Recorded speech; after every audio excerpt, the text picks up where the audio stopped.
मेरा नाम मान सिंह है। मैं उप प्रधान ग्राम पंचायत जडेरा से बिलोंग करता हूं और हमने एक दुग्ध उत्पादक सहकारी सभा बनाई है और काफ़ी सालों से जो दूध का काम है वो सहकारी सभा के माध्यम से किया जा रहा है।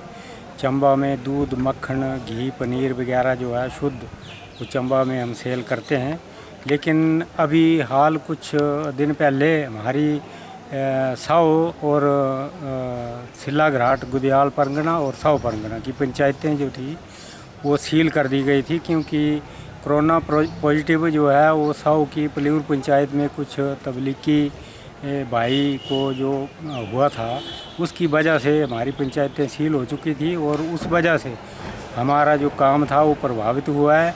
हम चंबा में दूध, पनीर, मक्खन वगैरह नहीं ला सके और उसके बाद जब वो पंचायतें खुली तो तब से हम दोबारा से इसको शुरू कर रहे हैं। लेकिन चंबा नगर के लोगों में एक शंका पैदा हुई है उससे कि यहाँ कोरोना पॉजिटिव के लोग निकले हैं, इस वजह से हम दूध और पनीर वगैरह नहीं ले रहे हैं।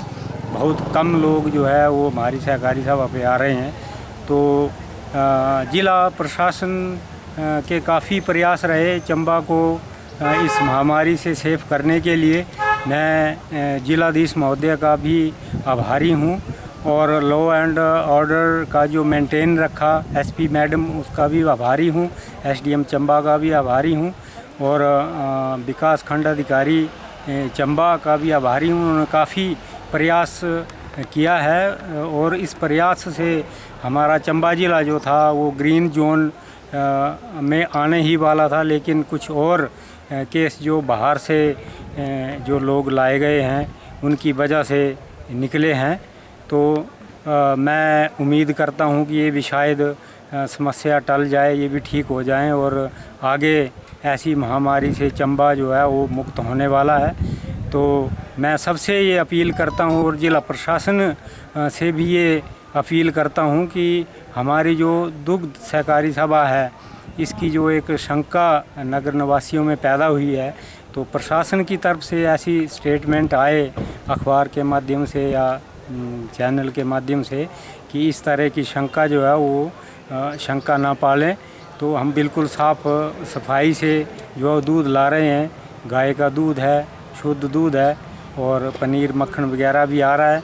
तो मैं यही उम्मीद करता हूँ इस चैनल के माध्यम से कि ज़्यादा से ज़्यादा लोग हमारी सहकारी सभा का इस काम का फ़ायदा उठाएं, ताकि लोगों की सहकारिता की भावना भी ज़िंदा रहे और लोगों को ठीक वाजिब दाम पैदा करने वाले को भी मिले और जो नगर के जो हमारे कंज्यूमर है उनको भी शुद्ध दूध, लस्सी, पनीर, मक्खन वगैरह इत्यादि जो है हम प्रोवाइड कर रहे हैं वो मिलता रहे। धन्यवाद। जय।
कारीगर चंबा चप्पल।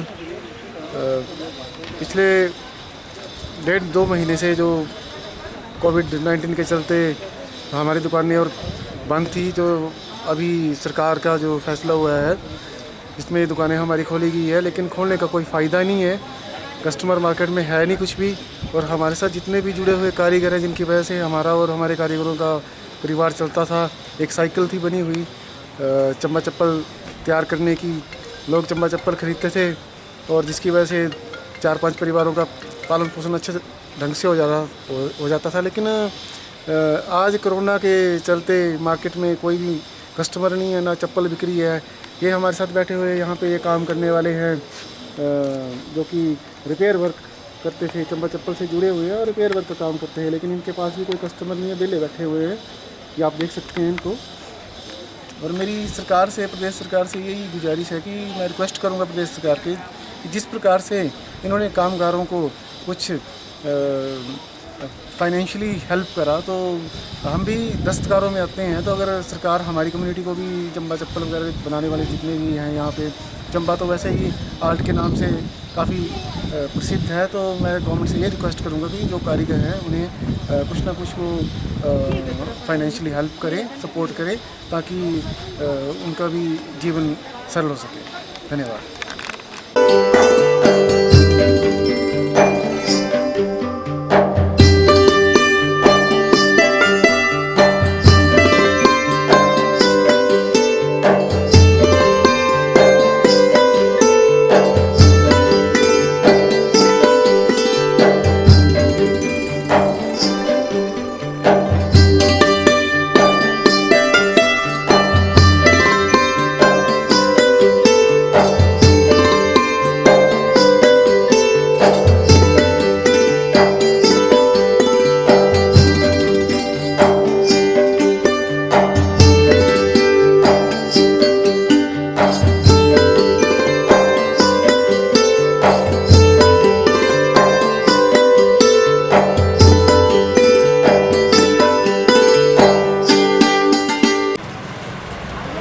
हमारी प्रशासन से गुजारिश है कि बाकी बड़े शहरों में सरकार द्वारा रिलैक्सेशन देना शुरू कर दी गई है। चंबा अभी भी वैसे भी हम बैकवर्ड और वैसे भी बैकवर्ड ही चल रहे हैं। हर चीज़ में ना गाड़ियों की परमिशन मिल रही है, लोग इतनी दूर दूर से पैदल आ रहे हैं जो अपनी दुकानें खोलने के लिए, ना दुकानें का पूरा टाइम मिल पा रहा है। जब सेंट्रल गवर्नमेंट ने, स्टेट गवर्नमेंट ने सबने 5 बजे तक किया हुआ है, जो 2 घंटे की और रिलैक्सेशन है वो भी कम काट के दी हुई है हमें।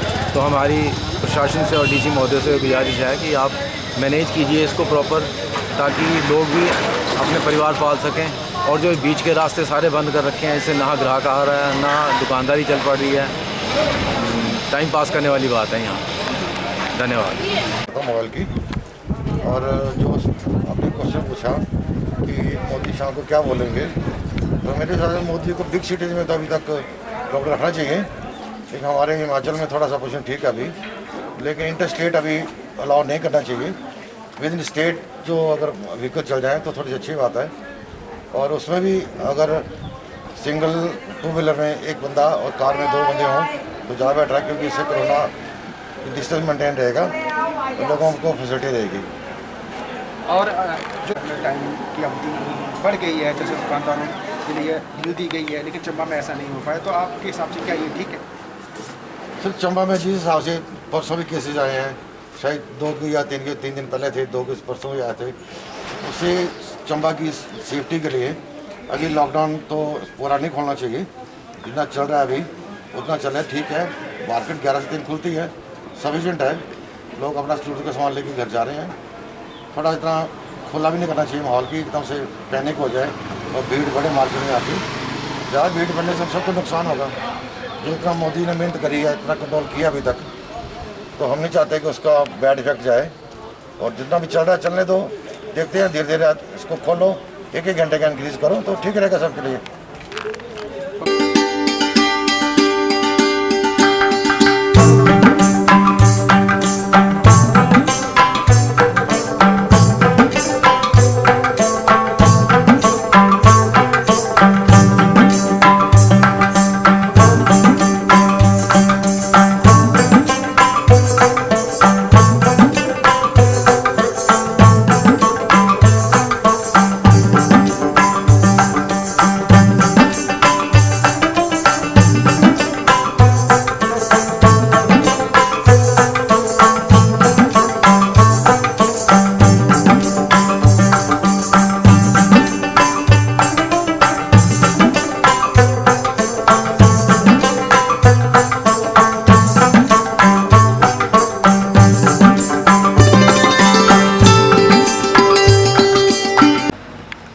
बात बता रहे हैं वो चंबा में कुछ जगह से हमें शिकायत आई है और हम बार बार लोगों से यही आग्रह कर रहे हैं कि अगर ये वक्त ऐसा है, ये वक्त हमारा एक बड़ा एक अनयूजुअल जैसा समय है, ये आम समय जैसा नहीं है और इससे उभरने में हमें हो सकता है कि 1-2 महीने लगें, 2, 4, 5, 6 महीने कितने लगें वो अभी तक कहना संभव नहीं है। तो जो आप बात बता रहे हैं कि कई जगह पर जहाँ पे लोगों के पास खाने के लिए भी पैसे नहीं हैं और उनसे किराया मांगा जा रहा है, तो हमारे जितने यहाँ पे प्रॉपर्टी ओनर्स हैं उनसे रिक्वेस्ट है कि अगर आपके किराएदार हैं, आपको किराया देते रहे हैं, अगर लॉकडाउन की वजह से उनके पास खुद के पास पैसे नहीं है, खाने को कुछ भी नहीं है, तो उनकी मदद करनी चाहिए, ना कि उनसे किराया मांगना। और ये सब जो है, ये हो सकता है कि 1-2 महीने के बाद वो दोबारा जब आपकी इकॉनमी खुलेगी और दोबारा उनका जो अर्निंग शुरू हो जाएगी तो आपको किराया ठीक से दे सकें। तो ये अनुरोध है। बाकी प्रॉपर्टी आपकी है, थोड़ा सा इस टाइम हमें संवेदनशील होने की ज़रूरत है और ये वो वक्त है जिसमें हमें वाकई में पता लगता है कि हम किसी की मदद कर सकते हैं और एक अच्छा इंसान होने का सबूत दे सकते हैं।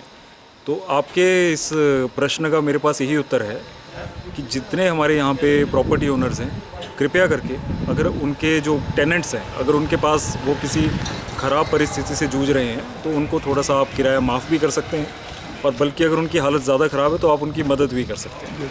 अगर आप मदद खुद नहीं कर सकते तो हमारे ध्यान में लाएं, हम उनकी मदद कर देंगे। बट ये कि उनको किराया नहीं मिलने की वजह से घर से निकालना शायद ये अमानवीय है और ये ना करें। तो आपसे हम अनुरोध ही कर सकते हैं। Thank you.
सभी बंधुओं को प्रणाम।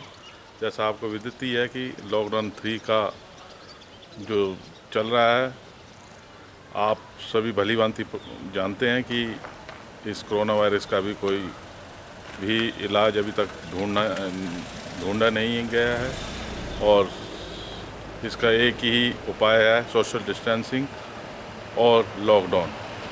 जहाँ तक लॉकडाउन का सवाल है तो इसको बहुत आगे तक चलाना बहुत ही मुश्किल है और किसी भी सरकार के या आम लोगों के उस मुश्किलातों के लिए लॉकडाउन में रहना बहुत ही, जिसको बोलते हैं, हित में भी नहीं होगा और बहुत ही मुश्किल होगी। हमें इस कोरोना के साथ जीने के लिए तैयार होना पड़ेगा और जो भी इसके साथ हम एहतियात कर सकते हैं वो एहतियात बरतते हुए और लगभग सभी का सोशल डिस्टेंसिंग का जो एक फॉलो करते हुए और हमें अपने काम धंधे भी करने हैं और इस कोरोना महामारी से भी बचना है। आने वाला समय हमें बहुत ध्यान देने वाला है। अगर हम इस संक्रमण को रोक सके और इससे बाहर आ सके तो यही हमारी कमाई है। जीवन है तो सब कुछ है, मनुष्य का जीवन ही उसका सब कुछ पूंजी है। अतः लोग बाज़ार में आए, बिना मास्क के ना आए और जितने भी कार्य हो उसको यथाशीघ्र करके वापस घर जाएं और सोशल डिस्टेंसिंग का अपना जो एक नियम है उसको अपनी आदत में रखें और हमेशा हाथ धो के और अपने बुजुर्गों का और बच्चों का ख़ास ख्याल रखें बाज़ार में कुछ व्यवस्थाएं शासन प्रशासन की तरफ से की गई हैं, जो हर दुकान के आगे जैसे सोशल डिस्टेंसिंग के लिए गोले लगाए गए, उसका पालन करें। दुकानदारों को भी चाहिए कि वो इस नियमों का पालन करवाए और सख्ती से करवाए, तभी हम इस राष्ट्र की और अपनी सेवा कर सकते हैं। मैं जो इस कोरोना वॉरियर है उनको सल्यूट करता हूँ, चाहे वो प्रिंट मीडिया हो, इलेक्ट्रॉनिक मीडिया हो, चाहे हमारे स्वास्थ्य कर्मचारी हो या प्रशासन के कर्मचारी हो या पुलिस के बंधु हो, इन सब का योगदान हमेशा रहेगा और उनको हमें हर हालत में ज़्यादा से ज़्यादा सहयोग देना है, क्योंकि ये हमारी सुरक्षा के लिए तैनात है।